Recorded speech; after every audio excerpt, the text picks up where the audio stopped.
नमस्कार। मेरा नाम भाऊ तोरसेकर। आप देख रहे हैं प्रतिवाद। दोस्तों, बार बार याद दिला रहा हूं कि मैंने प्रतिपक्ष से जो मेरा मराठी यूट्यूब चैनल है वही मैं हिंदी वीडियो डालता था। 15 अगस्त के बाद मैंने वो बदल दिया है और सिर्फ हिंदी वीडियो के लिए प्रतिवाद ये अलग से यूट्यूब चैनल शुरू किया है। तो जिनको मेरे सिर्फ हिंदी वीडियो सुनने हैं उनके लिए सुविधा बनाई है कि आप प्रतिवाद को ज्यादा से ज्यादा सब्सक्राइब करें और मेरा हिंदी वीडियो आप वहां सुने, क्योंकि मैं वो प्रतिपक्ष मराठी पर नहीं डालता। अब आज के सब्जेक्ट की तरफ मुड़ता हूं। दोस्तों, कुछ साल पहले की बात है, मुझे शायद 10 साल पहले की बात है। कभी 2013 में जब प्रधानमंत्री ना बने हुए या प्रधानमंत्री की प्रतियोगिता में दौड़ में गुजरात के मुख्यमंत्री नरेंद्र मोदी उतर गए थे। उस वक्त एनडीए थी और एनडीए में बहुत सारी पार्टियां थी। उसमें एक 2 नंबर की पार्टी अगर किसको हम बोले तो वो थी नीतीश कुमार की एनडीए, जेडीयू।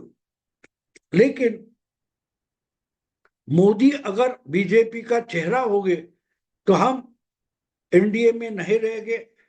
इस जन का एजेंडा नीतीश कुमार ने आगे लाया और जब बीजेपी मानी नहीं तो नीतीश कुमार, शरद यादव वगैरह लोग बाहर निकले। और जब लोकसभा में नीतीश की बुरी हालत हो गई तो नीतीश कुमार ने अपना मुख्यमंत्री पद छोड़ा था, जीतन राम मांझी को मुख्यमंत्री बनाया था। लेकिन एक बात नहीं भूलनी चाहिए कि नीतीश कुमार बीजेपी की मदद से ही बिहार के बड़े मुख्यमंत्री बने, नेता बने। जब इनको लालू प्रसाद यादव ने जनता पार्टी, जनता दल से बाहर कर दिया था तो ये बीजेपी के साथ आ गए थे। जॉर्ज फर्नांडिस, नीतीश कुमार, शरद यादव, बाकी सब जो लोग थे वो बीजेपी के साथ आ गए और फिर से इन्होंने अपनी जड़ें बिहार में जमाई थी। और बीजेपी के साथ रहते रहते नीतीश कुमार इतने बड़े नेता हो गए कि 2009 के चुनाव में नीतीश के 20 एमपी, लोकसभा के 20 सदस्य बिहार से चुनकर आए थे और मोदी से झगड़ा, पंगा लेकर बाहर निकल गए। तो इनके लोकसभा में सिर्फ 4 एमपी बचे थे और इसी कारण से उनको बड़ा नुकसान झेलना पड़ा। उनके विधानसभा में 112 विधायक थे। आगे चलकर वो 2000, मेरा ख्याल है 2020, 2015 में विधानसभा का चुनाव बिहार का हो गया तो नीतीश को लालू के साथ जाना पड़ा। और लालू के साथ कांग्रेस को साथ लेकर जो इन्होंने गठबंधन बनाया था उसमें चुनाव से पहले ही अपने 112 विधायकों में 12 विधायक की जगह खाली करनी पड़ी थी, क्योंकि 230 या कोई सीटें थी या 240, मुझे याद नहीं। लेकिन 100 सीटें नीतीश को, यानी जिसकी वर्तमान सीटें 112 थी, उनको सिर्फ 100 सीट पर लड़ना पड़ा। लालू यादव की सिर्फ 28 विधायक थे लेकिन उनको 100 सीटें देनी पड़ी और कांग्रेस को भी 30 सीटें देनी पड़ी। तो कांग्रेस का रिवाइवल हो गया, लालू का रिवाइवल हो गया। लेकिन नीतीश की संख्या घट गई, लोकसभा में घटी, विधानसभा में घटी। लालू 1 नंबर की पार्टी बन गए। तो ये मैं इसलिए बता रहा हूं कि आज बिहार का जो चुनाव हो रहा है, बिहार में जो कुछ चल रहा है या इंडिया अलायंस में जो कुछ चल रहा है या महाराष्ट्र में महाविकास आघाड़ी में जो कुछ चल रहा है, वो मैं जब देखता हूं तो मुझे उद्धव ठाकरे की तुलना, कंपैरिजन नीतीश से करना जरूरी लगता है। जिस स्थिति में 10 साल पहले नीतीश कुमार थे, बिल्कुल उसी सिचुएशन में आज उद्धव ठाकरे महाराष्ट्र में है। कोई कारण नहीं था नीतीश को मोदी के साथ पंगा लेने का, कोई कारण नहीं था, क्योंकि नीतीश की पार्टी एक क्षेत्रीय दल है, बिहार की मर्यादित पार्टी है। उनको बीजेपी से ऑल इंडिया लेवल पर पंगा लेने की जरूरत नहीं थी, लेकिन उन्होंने लिया और खुद का नुकसान करते करते आज वो 40 यानी 212 विधायक की पार्टी थी, वो आज कुछ 48-45 विधायक पर आकर रुक गई। तो ये नुकसान बीजेपी ने नहीं किया, बल्कि अपनी ताकत इतनी बड़ी है, इसका जो अहंकार नीतीश को हुआ था उसका परिणाम वो आज भुगत रहे हैं। जिस लालू को खत्म करने के लिए उन्होंने समता दल बनाया, फिर शरद यादव को साथ लेकर जनता दल यूनाइटेड बनाया, इसके वो पार्टी खड़ी करने के लिए बीजेपी की मदद ली, लेकिन बीजेपी को ही आंख दिखाने लगे और खुद का नुकसान कर लिया। वही बात उद्धव ठाकरे की भी है। ये मैं आपको समझा रहा हूं। किस लिए समझा रहा हूं? आपको याद होगा तो 2009 यानी 15 साल पहले जब लोकसभा का चुनाव हुआ था और उसके बाद विधानसभा का 6 महीने में चुनाव हुआ था, तो दोनों चुनाव में शिवसेना बीजेपी के साथ थी, लेकिन शिवसेना से निकल गए। राज ठाकरे ने अपनी पार्टी बनाई और उसका बड़ा नुकसान शिवसेना को हुआ, तो शिवसेना के साथ होने के कारण बीजेपी का भी नुकसान हुआ था। तो बीजेपी से अगर आपको मदद मिली है खड़े होने में या सब समय में, आज उद्धव ठाकरे बोलते कि उनके साथ रहकर हमारी पार्टी सड़ गई, हमारी पार्टी का नुकसान हो गया, लेकिन वास्तव में बात उल्टी है। बीजेपी के साथ जाकर बीजेपी को अगर फायदा हुआ है तो शिवसेना को भी फायदा हुआ था, लेकिन वो तोड़कर जब ये कांग्रेस के साथ गए तो बिल्कुल नीतीश कुमार के नक्शे कदम पर वो चल रहे हैं। जो गलतियां नीतीश कुमार ने कर दी थी, बिल्कुल वही गलतियां उद्धव ठाकरे लगातार करते जा रहे हैं। बार बार वही गलतियां हो रही है और वही नुकसान शिवसेना का होता गया है। अब हम देखते हैं कि यहां एकनाथ शिंदे बाहर निकल गए, नीतीश के साथ शरद यादव थे, वो शरद यादव को छोड़कर गए। एक एक करके नीतीश कुमार के साथ जो बहुत सारे नेता थे, ये सब पलटू राम करते करते उनका साथ छोड़कर निकल गए। ये मैं जानबूझकर आपको समझा रहा हूं कि उद्धव ठाकरे की सिचुएशन क्या है, राजनीति में हो या जिंदगी में हो। हम किताबें पढ़ते, स्कूल में कॉलेज में जाकर पढ़ते, तो क्या पढ़ते? जो दूसरों का अनुभव है। बहुत सारे लोग दुनिया में हजारों साल से जी रहे, बहुत सारे लोगों ने अपने अनुभव का कथन किया है, बहुत सारे लोगों ने अपने अनुभव की किताबें लिखी है। वो किताबों से हम कुछ सीखना चाहते, इसीलिए तो कॉलेज स्कूल में जाते। तो दूसरे का जो अनुभव होता है वो हमारे लिए एक पाठ होता है, एक सीख होती है। क्या सीख होती है? कि उन्होंने जो गलती की उसका नुकसान, खामियाजा उनको कितना भरना पड़ा और क्यों भरना पड़ा। उन्होंने जो सही किया है उसका उनको फायदा क्या हुआ। अगर हम उसी ढंग से चले तो उनके सही कदम पर हम चल सकते हैं और उनके गलतियों से हम सीख लेते हैं, और यही होता है। तो इसलिए राजनीति में तो ये सबसे बड़ी बात होती है। अगर दूसरा कोई गलती करे तो उसकी जो गलती है उसका नुकसान देखकर हम वो गलती टाल सकते हैं। तो नीतीश कुमार ने जो गलती की, अगर उससे उद्धव ठाकरे कुछ सीख लेते तो आज उद्धव ठाकरे की जो बुरी हालत है वो नहीं होती। हमारे कारण महाराष्ट्र में बीजेपी खड़ी हो गई। ये इतना सरासर झूठ है कि जब शिवसेना का विधानसभा में एक भी एमएलए नहीं होता था, उस वक्त बीजेपी के 15-16 विधानसभा में विधायक होते थे। 1985 में छगन भुजबल नाम का एक एमपी, एक विधायक विधानसभा में शिवसेना का चुन कर आया। उस वक्त बीजेपी के कितने एमपी थे? जनसंघ बोला जाता। बीजेपी के कुछ 16-18 विधायक थे, आमदार थे, एमएलए थे। शिवसेना तो एक ही था। लेकिन जब बोला जाता है तो हाँ, लेकिन एक बात है कि बीजेपी का महाराष्ट्र में इतना फैलाव हो गया, वो शिवसेना साथ आने के बाद हुआ है। लेकिन जितना फायदा बीजेपी का शिवसेना को मिला है, शिवसेना 1-2 एमएलए वाली पार्टी थी, वो 50-60 तक चली गई। और बीजेपी 15-16 एमएलए वाली पार्टी अगर 40-45 तक पहुंच गई, तो बीजेपी का जितना फायदा फायदा हुआ, उसके 4-5 गुना शिवसेना का भी फायदा हुआ है। तो इसलिए उनसे पंगा लेने की जरूरत नहीं थी, लेकिन पंगा लिया। तो जो गलतियां नीतीश कुमार ने पिछले 10 साल में की है, वो गलतियां उद्धव ठाकरे पिछले 5 साल में लगातार करते जा रहे हैं।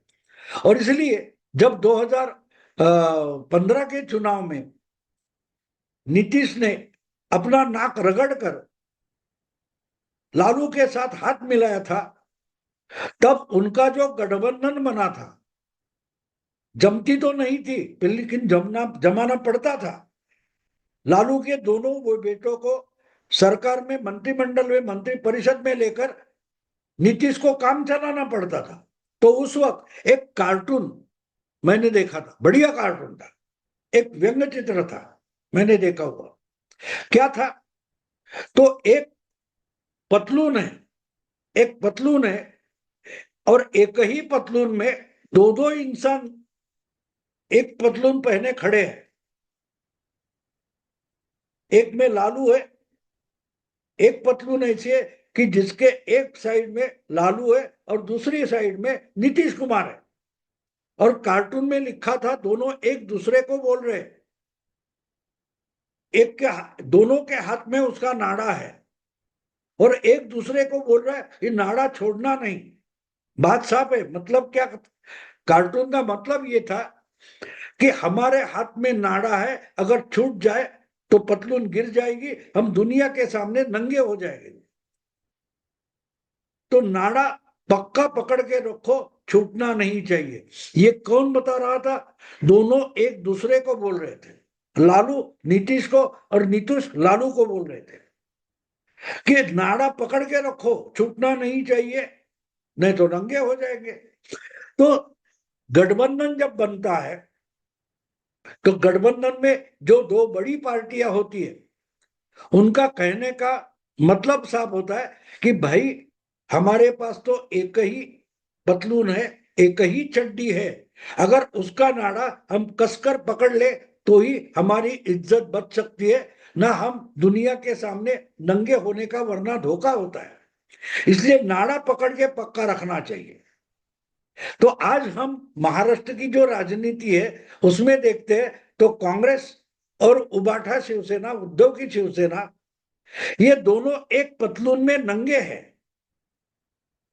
दोनों भी एक पतलून में है, और एक ही पतलून जिसको हम इंडिया अलायंस बोल सकते हैं, महाराष्ट्र में महाविकास आघाड़ी बोल सकते हैं, ये एक ही पतलून दोनों के लिए है। अगर वो पतलून निकल गई तो दोनों के दोनों दुनिया के सामने नंगे हो जाएंगे। और इसलिए बीजेपी के साथ लड़ना है वो एक बात है, लेकिन अपनी इज्जत भी बचाना जरूरी है। और इज्जत बचाने के लिए जो पतलून, एक ही पतलून दोनों ने मिलकर पहनी है, तो उसका नाड़ा कसकर पकड़ना जरूरी है। लेकिन बात अलग है, आज सीट का बंटवारा जो चल रहा है, इस पर जो झगड़े महाविकास आघाड़ी में चल रहे हैं, उसमें उबाठा शिवसेना और कांग्रेस एक दूसरे को धमका रहे। नाना पटोले बीजेपी के, कांग्रेस के प्रदेश अध्यक्ष हैं, वो बोल रहे हैं कि जहां संजय राउत रहेगा हम मीटिंग में नहीं आएंगे। संजय राउत धमका रहा है कि जिस मीटिंग में कांग्रेस के महाराष्ट्र के नेता हो गए, नाना पटोले हो गए, उस बैठक में हम आएंगे ही नहीं। तो बंटवारा कैसे होगा? तो आप एक पतलून में हो, ये मत भूलो। किसको धमका रहे हो? संजय राउत हो या नाना पटोले हो, एक दूसरे को क्या धमका रहे हैं? लिहाजा तुझे नंगा कर दूंगा। एक दूसरे को ये धमका रहे कि मैं तुझे नंगा कर दूंगा, ये बोलते हैं मैं तुझे नंगा कर दूंगा। अरे एक ही पतलून में हो तो एक नंगा होगा तो दूसरा अपने आप नंगा हो जाएगा। यानी तुम जब दूसरे को धमकी दे रहे हो कि मैं नंगा कर दूंगा, तो तुम खुद को ही धमका रहे हो कि मैं खुद को नंगा कर दूंगा। अजीब धमकिया है, अजीब धमकिया है। अगर आप साथ नहीं रहोगे तो आप बीजेपी को हराने की बात छोड़ो, आप अपने चुनाव क्षेत्र में अच्छा प्रदर्शन नहीं कर सकते। इसलिए ये बात समझना जरूरी है कि तुम एक ही पतलून में हो और उस पतलून का नाड़ा दोनों के हाथ में है। एक ने भी छोड़ा तो दूसरे को भी नंगा होना पड़ेगा, और इसलिए नाड़ा कसकर पकड़ना जरूरी है। लेकिन ये समझाए तो अच्छा, शरद पवार भी उनके साथ है, लेकिन शरद पवार इतने सयाने हैं कि वो इनके पतलून में नहीं गए। सीट का बंटवारा जो चल रहा है उसमें शरद पवार हाजिर होते, लेकिन ज्यादा चर्चा नहीं करते, ज्यादा झगड़ा भी नहीं करते। उल्टा शरद पवार एक गेम ऐसा खेल रहे कि कौन सी सीटें वो जीत सकते हैं और कौन सी सीटें ऐसी है कि कोई उधारी का उम्मीदवार लाकर वहां से लड़ाए तो अपनी पार्टी में एक विधायक बढ़ जाएगा। इस ढंग से शरद पवार अपनी खुद की अलग रणनीति बनाकर चुनाव की तैयारियां कर रहे हैं। और सीटें तो मुझे ज्यादा चाहिए, पर उस सीटों पर उद्धव कौन सा कैंडिडेट खड़ा करेंगे उसको उसका उनको पता नहीं है, और कांग्रेस को पता नहीं है कि कौन सी सीट मिलेगी तो उस पर कौन सा कैंडिडेट खड़ा कर हम अपनी सीटें बढ़ा सकते हैं। तो ये मैं इसलिए समझा रहा हूं कि ये इंडी अलायंस या महाविकास आघाड़ी के दोनों दल जो है वो ज्यादा से ज्यादा सीटें हथियाना चाहते, अपने पाले में लाना चाहते, लेकिन ये नहीं सोच रहे कि समय खत्म होते जा रहा है, निकलता जा रहा है, और वो जो सीटें आपको चाहिए उस सीटों पर किसको लड़ाएंगे, क्या रणनीति से लड़ाएंगे, सामने वाला कैंडिडेट कौन होगा, इसके लिए हमारे पास तगड़ा कैंडिडेट है या नहीं, इस पर चर्चा होनी चाहिए, उसका प्रयास होना चाहिए। उसके बारे में कुछ भी नहीं हो रहा। लेकिन बीजेपी अगर आपका दुश्मन है, शत्रु है, तो उसको हराने के जब सोचते हो आप, तब आप एक दूसरे को हराने की नहीं सोचते। उल्टा दोनों मिलकर जो कॉमन शत्रु है उसको हम कैसे हराएंगे इसके बारे में सोचा जाता है, और उसका तो पूरा अभाव शिवसेना, उबाठा और कांग्रेस के झगड़े में दिखाई दे रहा है। और किस ढंग से किसको धमका रहे हो भैया? आपको अगर बीजेपी को हराना है तो बीजेपी को धमकाओ, एक दूसरे को मत धमकाओ। कांग्रेस और उबाठा मिलकर अगर बीजेपी को हराना चाहते हैं तो धमकियां एक दूसरे को देकर कुछ नहीं होने वाला। एक दूसरे का साथ देने के प्रयास होने चाहिए, और धमकी आपका साथ होना यही बीजेपी के लिए धमकी हो सकती है, डर पैदा कर सकता है। लेकिन ये लगे हुए और धमका रहे एक दूसरे को कि मैं तुझे नंगा कर दूंगा, और भूल जाते हैं कि अगर उसको नंगा करोगे तो तुम खुद भी नंगे हो जाओगे। तो दुनिया तमाशा देख रही है, मनोरंजन लोगों का भरपूर हो रहा है, हमारा भी हो रहा है। अब देखो इनका जो झगड़ा चल रहा है, सीटों के बंटवारे का झगड़ा चल रहा है, वो मैं जितनी समझने की कोशिश कर रहा था तो मुझे 8-10 साल पुराना एक कार्टून याद आ गया, जिस कार्टून ने मेरा मनोरंजन किया था। मेरे दिमाग में वो कार्टून बैठ गया था जो लालू और नीतीश कुमार का था। आज मैं उसी कार्टून में उद्धव ठाकरे और कांग्रेस को देख रहा हूं, उसी कार्टून में मैं संजय राउत और नाना पटोले को देख रहा हूं, और नाड़ा पकड़ कर बैठे और एक दूसरे को बस उधर की जो कैच लाइन होती थी, उस कार्टून की कैच लाइन थी कसकर पकड़ के रखो, नाड़ा छूटना नहीं चाहिए। आज अगर वही कार्टून बनाया कोई किसी ने तो लिखेगा देख नाड़ा छोड़ दूंगा, कैच लाइन बदलती है, कार्टून वही है। कैच लाइन क्या हो जाती है कि देख मेरा सुन, नहीं तो मैं नाड़ा छोड़ दूंगा, तू नंगा हो जाएगा। अरे वो नंगा होगा तो तुम भी तो नंगे हो जाओगे। तो सोचना जरूरी है कि ये एक दूसरे के धमकाने की जो भाषा हो रही है, वो एक दूसरे को क्या धमका रहे, इनका दिमाग बंद हो गया, काम करना बंद कर दिया दिमाग ने। वरना ऐसी धमकियां कैसे दी जा सकती है। देखते हैं दोस्तों क्या होता है। अभी समय तो निकलता जा रहा है, 29 तारीख को अक्टूबर के पर्ची भरना बंद हो जाएगा। तब तक सीट का बंटवारा होता है या नहीं, महाविकास आघाड़ी टिकेगी कि नहीं, ये समझ में आएगा। अभी यही रुकता हूं। अगर वीडियो पसंद आए तो लाइक कीजिए, शेयर कीजिए और प्रतिवाद को सब्सक्राइब कीजिए। नमस्कार।